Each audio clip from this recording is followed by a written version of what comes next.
নাসিরউদ্দিন পাটোয়ারি মহাবিপদে। কেন বিপদে এটা জানার জন্য আমাদের হাসিনা পলানোর পরের একটা ঘটনা মনে করায় দিতে হবে। আমরা সবাই জানি হাদিকে কেন হত্যা করা হয়েছে। কারণ খুব সিম্পল, হাদি ছিল বাংলাদেশের তরুণ সম্প্রদায়ের মধ্যে ভারতীয় আধিপত্যবাদের বিরুদ্ধে এক উজ্জ্বল তরুণ নক্ষত্র, এক উজ্জ্বল তরুণ নেতা। সে শুধু বয়ান তৈরি করতো না, ভালো অর্গানাইজার ছিল, সংগঠক ছিল, ভালো বক্তা, বলতে পারতো, ভালো ডিবেট করতে পারতো, কালচারাল অ্যাক্টিভিস্ট। বাংলাদেশে ভারতীয় আধিপত্যবাদের দুর্গ ভাঙে দেওয়ার জন্য যা যা দরকার ছিল, হাদি ছিল তার কমপ্লিট প্যাকেজ, পরিপূর্ণ প্যাকেজ। হাদির মৃত্যুর পর তার বিকল্প হয় নাই, কিন্তু হাদির উত্তরাধিকার হিসেবে পাটোয়ারি উঠে আসছে। সে হাদির আসনে নির্বাচন করছে, হারায় দেওয়া হয়েছে, তাও সে দৈমা যায় নাই। সে ছুটে বেড়াইতেছে, সারা দেশে সীমান্তে হত্যা হয়েছে, সেখানে যাইতেছে।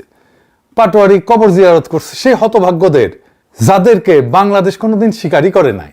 বাংলাদেশে প্রথমবারের মতো সীমান্ত হত্যাকাণ্ডের শিকার হওয়া মানুষগুলোর পাশে জাতীয় পর্যায়ের একজন নেতা যা দাঁড়াইলো। আল্লাহ, এক অসহায় বাবার ছেলে, যার একটি সন্তান রয়েছে, তার আরেকটি সন্তান এখনো মাতৃধারিণী অবস্থায় আছে। আল্লাহ, সে হলো মাছ ধরার জন্য সীমান্তে গিয়েছে, কিন্তু ভারতীয় বর্বর বাহিনী তাকে হলো গুলির আঘাতে শহীদ করেছে। আল্লাহ তাকে শহীদ হিসেবে কবুল করে নাও। আল্লাহ, হাদির একজন উত্তরাধিকার আমরা খুঁজে পাইলাম। হাদি ইন্ডিয়ার লেজে পাড়া দিছিল, সবল খাইছে। পাটোয়ারি একই পথে যাইতেছে। তো পাটোয়ারি যেহেতু ওই লাইনে যাইতেছে, তো বাংলাদেশে যারা ইন্ডিয়ার লেসপেন্সার, তারা কি পাটোয়ারিরে ছেড়ে দিবে? হ্যাঁ, দিবে না। তো বাংলাদেশে ইন্ডিয়ার লেসপেন্সার কে ছিল? আওয়ামী লীগ। আওয়ামী লীগ তো এখন নাই, তাহলে ভারপ্রাপ্ত লেসপেন্সার রইল কে? বলেন তো কে? বলেন কে? আমার কথা শোনার দরকার নাই, মির্জা সাহেবের কথা শোনেন। সখারা জাকারে পড়লাম মির্জা ফখরুল, শুনেন। নৌকার যে কান্ডারি, যে মূল মাঝি, ও নৌকার সবগুলোকে ফেলে দিয়ে পাড়ায় চলে গেছে, ইন্ডিয়া চলে গেছে, ঠিক না? এখন আমাদের যারা এখানে নৌকা পড়তে না সারা বাংলাদেশে, তারা তো একটু অসহায় অবস্থায় আছে, যে আমাদের মূল লক্ষ্যে পালাই গেছে, আমরা এখন কি করবো? তো সেই জায়গায় আমি আপনাদেরকে এইটুকু আশ্বাস দিতে পারি যে আপনাকে হতাশ হবেন না, ধানের শীষ আপনাদের পাশে আছে, আমরা আপনাদের পাশে আছি। আমরা বেঁচে থাকতে আপনাদের গায়ে কেউ ফুলের টোকাও দিতে পারবে না। শুনেছেন, এই পাটোয়ারির উপরে হামলা হয়েছে ঝিনাইদহে। নামাজ পড়ে আসছে সেই সময় হামলা। প্রথমে ডিম ছুরিছে, তারপরে বেসবল ব্যাট নিয়ে হামলা।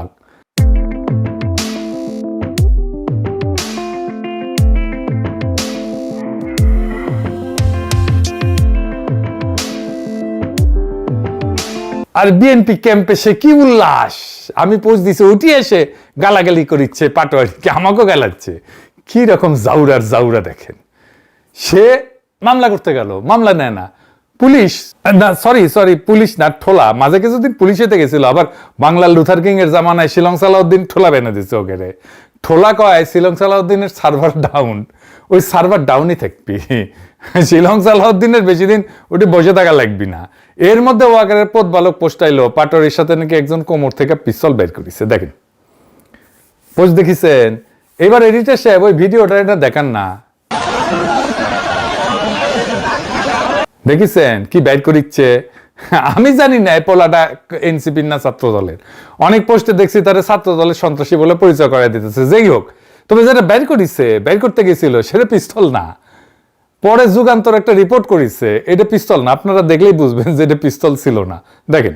আচ্ছা, এটা আপনারা বিশ্বাস করবেন কিভাবে? আপনারা ভিডিও ফুটেজ দেখলে অবশ্যই বুঝতে পারবেন যে যে কালো ব্যাগের ভিতরে একটা বড় সরু একটা বস্তু ছিল, কিন্তু এত বড় হচ্ছে যে কোনোদিন গান হয় না।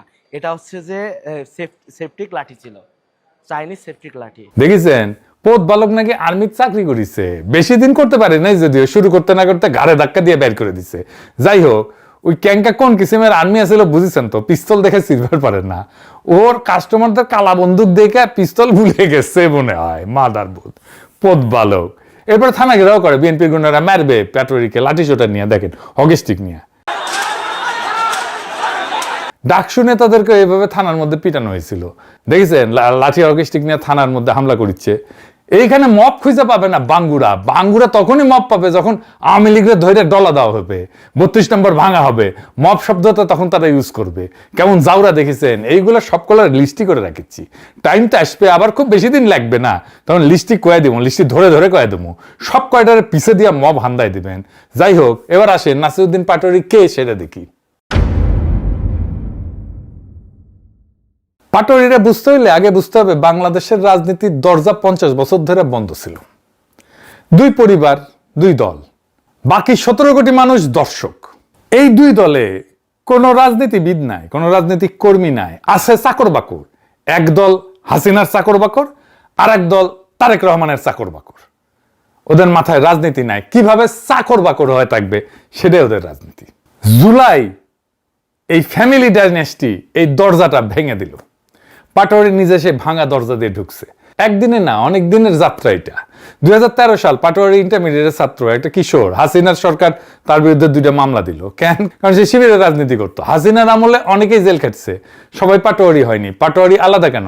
কারণ পাটোয়ারি একটা মানসিক ফাঁদ, একটা মেন্টাল ট্র্যাপ, এটা পেরায় গেছে। পাটোয়ারি নিজে তার ধর্মীয় পরিচয় লুকায়, বাঙ্গু সুশীল সাজে নাই, সে নিজের শেকড় ভোলে নাই, দর্দণ্ড প্রতাপ মাফিয়া নেতার সামনে সত্য উচ্চারণ করতে ডরায় নাই। এটা অনেক বড় সাহস। জুলাই বিপ্লবের আগে শহীদ ওসমান হাদিকে কয়জন চিনত? খুব বেশি মানুষ চিনত না, আমি নিজেই চিনতাম না। পাটোয়ারিকে কয়জন চিনত? কেউই না। কিন্তু এই অজানা তরুণেরা ইতিহাস বদলাই দিল। হাদি শহীদ হইল, সেই জায়গায় পাটোয়ারি এসে দাঁড়াইলো, হাদির আসন নির্বাচন করলো, হেরে গেল। সাধারণ রাজনীতিবিদ হইলে ঘরে বসে যেত, অজুহাত খুঁজতেন। পাটোয়ারি কি করলো? পাটোয়ারি ছুটতে থাকলো সারা দেশে, যেখানে মানুষের বেদনা যন্ত্রণা, সেখানে। সীমান্তে কেউ গুলিতে মরলো, পাটোয়ারি গেল। সে হতভাগ্যের কবরে দাঁড়াইলো, জিয়ারত করলো। আল্লাহ, এক অসহায় বাবার ছেলে, যার একটি সন্তান রয়েছে, তার আরেকটি সন্তান এখনো মাতৃধারিণী অবস্থায় আছে। আল্লাহ, সে হলো মাছ ধরার জন্য সীমান্তে গিয়েছে, কিন্তু ভারতীয় বর্বর বাহিনী তাকে হলো গুলির আঘাতে শহীদ করেছে। আল্লাহ তাকে শহীদ হিসেবে কবুল করে নাও। আল্লাহ, বাংলাদেশের ইতিহাসে এই প্রথম সীমান্তে নিহত মানুষের পাশে একজন জাতীয় নেতা দাঁড়াইলেন। 50 বছর ধরে বিএসএফ বাংলাদেশের নাগরিকদের গুলি করেছে, লাশ কাটাতারে ঝুলাই রাখছে। আওয়ামী লীগ চুপ, বিএনপি চুপ, বামপন্থীরা চুপ, বুদ্ধিজীবীরা চুপ, পাটোয়ারি গেছে। এটাই তার রাজনীতি, কথার রাজনীতি না, পায়ের রাজনীতি।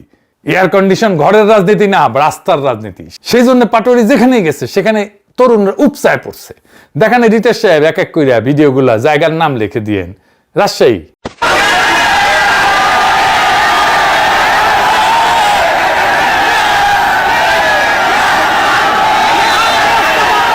সিলেট, দেখেন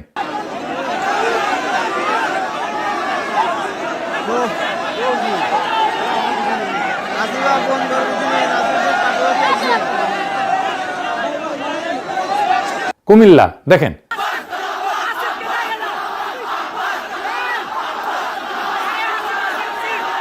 চট্টগ্রাম,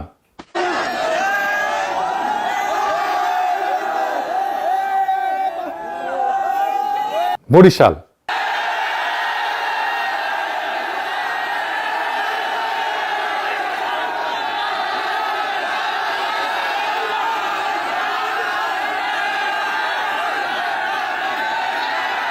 লালমনিরহাট,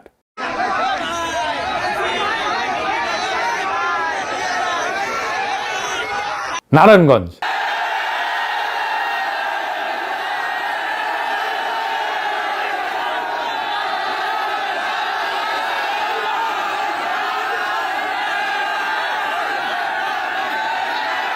কক্সবাজার, দেখেন চাঁদপুর, দেখেন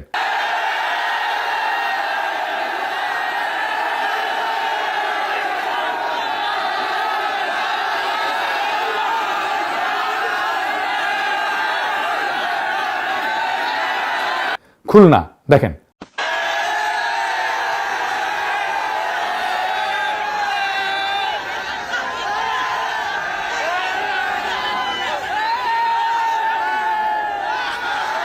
উত্তরা, দেখেন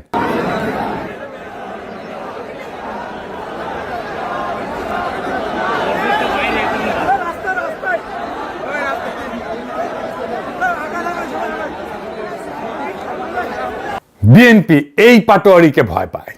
কেন? কারণ সে একজন অর্গানিক তরুণ রাজনৈতিক নেতা, উঠে আসতেছে মাঠ থেকে। রাজনীতির ফ্যামিলি ডাইনাস্টি ভেঙে দিবে এই লোক। তখন কে গাইবে?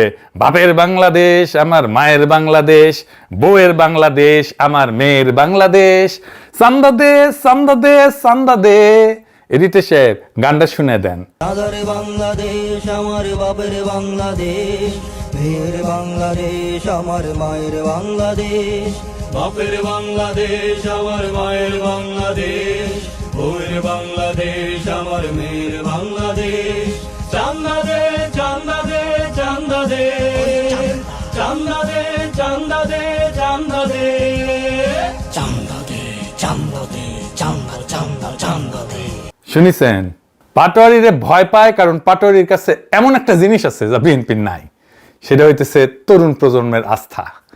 ঝিনাইদহে ওই ইসলাম বিশ্ববিদ্যালয়ের ছাত্র দল ছাত্র দলের নেতা এসে থ্রেট করে গেছিল, তারই নেতৃত্বে হামলা হয়েছে। দেখেন এডিটর সাহেব। আপনার প্রতি একটা অনুরোধ থাকবে, মানুষের ইজ্জত সম্মান প্রত্যেকেরই আছে, আমাদের যে যে দলেরই হয় না কেন, এটা আপনার প্রতি অনুরোধ থাকবে। মানুষের ইজ্জত সম্মান নষ্ট করবে। দেখেছেন ছাত্র দলের নেতা, ওরে টাইম মতো বিয়া দিলে পাটোয়ারির মতো পড়ে থাকলে হইনি একটা। বিএনপির রাজনীতি, জিয়াউর রহমানের স্মৃতি, খালেদা জিয়ার ত্যাগ, তারেক রহমানের প্রবাস, 81 থেকে 2007 পর্যন্ত তার গল্প। আজকের যে ছেলেটার বয়স 25 বছর, সে গল্পগুলোতে তো নিজেকে খুঁজে পায় না। পাটোয়ারি সেই ছেলেটার বয়সী, সে যা পারে পাটোয়ারি তা পারে, সে যা ভাষায় কথা বলে পাটোয়ারি সে ভাষায় কথা বলে, সে যে যন্ত্রণা বহন করে পাটোয়ারি সে একই যন্ত্রণা বহন করে। সীমান্তের রক্ত, ভারতের দাদাগিরি, পাটোয়ারি এসে একই যন্ত্রণার সাক্ষী। বিএনপির হিসাব তো ছিল সহজ, আওয়ামী লীগ পলে গেছে, ক্ষমতা ফাঁকা, রাস্তা ফাঁকা, জনগণ ক্লান্ত, বিএনপি এসে দাঁড়াবে, জনগণ ভোট দেবে, স্বয়ংক্রিয় উত্তরাধিকার। পাটোয়ারিরা হিসাব ভেঙে দিতে চায়। বিএনপি বুঝতে পারতেছে না, পাটোয়ারিকে যত আঘাত করিচ্ছে পাটোয়ারি ততই বড় হচ্ছে। কেন? কারণ প্রত্যেকটা আঘাত পাটোয়ারির সত্যতা প্রমাণ করতেছে যে পাটোয়ারি যে কাজ করতে চাচ্ছে সেটা সত্য। একজন তরুণ নেতা প্রতিষ্ঠিত দলের কাছে একটা ভয়ের বস্তু না হইলে তাকে এত আঘাত করা হয় না। তো আঘাতই তাকে অথেন্টিক বানিয়ে দিচ্ছে, মানুষ তাকে গ্রহণ করতেছে। কেন? এদেশে মানুষের চাওয়া খুব সীমিত। মানুষ চায় কেউ তার কথা বলুক, কেউ তার ব্যথার পাশে দাঁড়াক, কেউ তার যন্ত্রণা বুঝুক, কেউ তার অস্তিত্বকে স্বীকার করুক। বাংলাদেশের সাধারণ মানুষ 50 বছর ধরে অদৃশ্য। গার্মেন্টস কর্মী, রিক্সা চালক, মাদ্রাসা ছাত্র, সীমান্তের কৃষক, প্রবাসী শ্রমিক, জাতীয় আলোচনা এরা নাই, সংসদে এদের কণ্ঠও নাই। পাটোয়ারি এদের দেখছে। মানুষের চাওয়া এতটুকুই যে আমাকে একটু দেখো, আমার যন্ত্রণা পাশে এসে দাঁড়াও। বাকিটা পরের কথা। পাটোয়ারি কোনো ব্যক্তি না, পাটোয়ারি একজন ফেনোমেনন। এই ফেনোমেননের অর্থ বাংলাদেশের সাধারণ মানুষ আর প্রতিনিধিত্বহীন থাকতে চায় না, কণ্ঠস্বর চায়। পাটোয়ারি তাদের কণ্ঠস্বর হয়ে উঠছে। পাটোয়ারি এমপি হবে কিনা জানি না, ক্ষমতায় যাবে কিনা জানি না, সেটা আলাদা প্রশ্ন। কিন্তু এই ফেনোমেনন হিসেবে পাটোয়ারি টিকবে, পাটোয়ারিরা টিকবে। কারণ এই ফেনোমেননের জন্ম পাটোয়ারিতে না, এর জন্ম জুলাইয়ে, যখন বাংলাদেশের সাধারণ মানুষ 55 বছর পরে বলল, ক্লেম করলো তার সার্বভৌমত্ব, বলল লাখো মানুষের রক্তে কেনা দেশটা কারো বাপের না।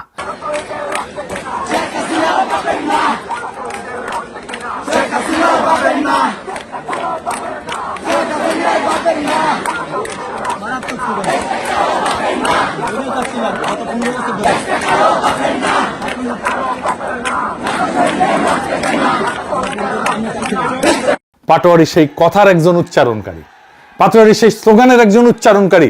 আগামীতে পাটোয়ারির দেখানো পথে আরো তরুণরা আসবে, ভেঙে দেওয়া দরজা দিয়ে আরো তরুণ ঢুকবে বাংলাদেশের রাজনীতিতে। এটাই নতুন বাংলাদেশ। বিএনপি কেমনে সব মপ করলো দেখছেন তো।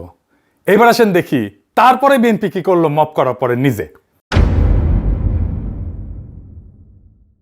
বিএনপি কয় নাসিরউদ্দিন পাটোয়ারি নাকি তারেক রহমান আর জাইবা রহমানকে নিয়ে কটূক্তি করেছে। কি কটূক্তি করেছে আমি জানি না। বিএনপি তো দরবেশের দল, তাই না? কাউরে নিয়ে কটূক্তি করে না তারা। আমার ফেসবুক পেজের কমেন্ট বক্সে দেখেন, বিএনপির কটূক্তির প্রতিভা দেখতে পারবেন। কটূক্তি যদি বাংলার লুথার কিং এর গায়ে লাগে তাহলে সে আদালতে যাক। চাকর বাকরদের লালায় দেয় কেন? বাংলার লুথার কিং তার মাফিয়াদের গুন্ডাদের লালায় দেয় কেন? ওই ঝিনাইদহে আওয়ামী লীগ নেতা সাইদুল করিম মিন্টু বিএনপির সুধীর ভাইদের খুঁজতেছিল, তখন কিন্তু সুধীর ভাইরা সামনে আসে নাই। শুনেন। আছে বহুত লোক আছে, সেখানে সুধীর ভাই চাঁদ কয় যে শেখ হাসিনার গোরস্থানে পাঠিয়ে দেবো। তো এই বিএনপির ঝিনেদার কোনো বিএনপির সুধীর ভাই পালাম না যে সেটা বাড়িয়ে আমরা তক্তা করে দিতাম যদি বিএনপির সাহস দেখাতে না। শুনিছেন, তখন কিন্তু তাদের ইজ্জতে লাগে নাই বিএনপির। কেন লাগে নাই জানেন? কারণ ওরা সত্যি সত্যি সাইদুল করিম মিন্টুর সুধীর ভাই। কর্তা কইছে সুধীর ভাই, আনন্দের আর সীমা নাই, সেই আনন্দে কিছু বলে নাই আর কি। তখন তাদের পৌরুষ জায়গা ওঠে নাই। কেমন কাপুরুষ দেখেন, যখন ঠাপে থাকে তখন 7 চরে রা করে না, চরের সাউন্ড দেন রিতেশ সাহেব। আর ক্ষমতায় থাকলে পৌরুষ জায়গায় ওঠে, ওইটা পৌরুষ না রে, ওটা কাপুরুষতা। এই সাইদুল করিম মিন্টু কিন্তু ওই যে আনার আছে না, আনার হত্যা মামলার আসামি ছিল, হাসিনাই ধরছিল তারে। দেখেন, তারপরে দেখেন নিজেরা মাইরা, নিজেরা মপ কইরা, নিজেরাই মামলা দিচ্ছে তারেক রেজাকে আসামি কইরা 22 জনের বিরুদ্ধে। সেই মামলা আবার বাংলাদেশের ঠোলারা নিছে, তারেক রহমানের ঠোলারা নিছেও। এই তারেক রেজাকে জানেন, একটা ছবি দেখায়, জুলাই শহীদদের জানাজার ইমাম যারে দেখতেছেন সেই তারেক রেজা। ঝিনাইদহে নাসির পাটোয়ারির সাথে ছিল এই তারেক রেজা। এই আলেমের বিরুদ্ধে বিএনপি নিজে মপ কইরা তার বিরুদ্ধেই মামলা দিচ্ছে। কেরম জাউরার জাউরা দেখেছেন, এটি দেশে এটা সিল মেরে দেন জাউরার জাউরা ছাত্র দলের উপরে। জুলাই যোদ্ধা ওয়ান রহমান খানকে ডিবি পরিচয়ে তুলে নেওয়া হয়েছে গতকালকে। আহত হয়েছিল সে, ওখানে ছিল ঝিনাইদহে, তারে তুলে নিয়ে গেছে। হাসিনার কেলাসে ছাত্র ছিল বিএনপি। ভাবিছে এই কইরাই শাসন টিকায় রাখবে তাদের। যেই রাজনীতি বিএনপি শুরু করেছে তার আখেরি ঠিকানা হইতেছে দিল্লিতে হাসিনার মতো, ওই পথে আগাইতেছে বিএনপি। এই যে বিএনপির হেডম এত, এরাই তো 28 অক্টোবর প্রাণ ভয়ে পল্টনে দাঁড়াইতে পারে নাই, তার দলের নেতাই স্বীকার করেছে, মির্জা আব্বাস নিজে স্বীকার করেছে। দেখেছেন, খালেদা জিয়ার বাড়ির সামনে থেকে বালুর ট্রাক সরাইতে পারে নাই। মির্জা ফখরুলকে মাইরে শার্ট খুলে ফেলেছিল আওয়ামী লীগ রাঙ্গুনিয়াতে, আমির খসরু তো কাইন্দা দিতেছিল। এখন এই মির্জা ফখরুল প্রেসিডেন্ট হইতে যেতেছে। এই সে ভিডিওটা দেখান।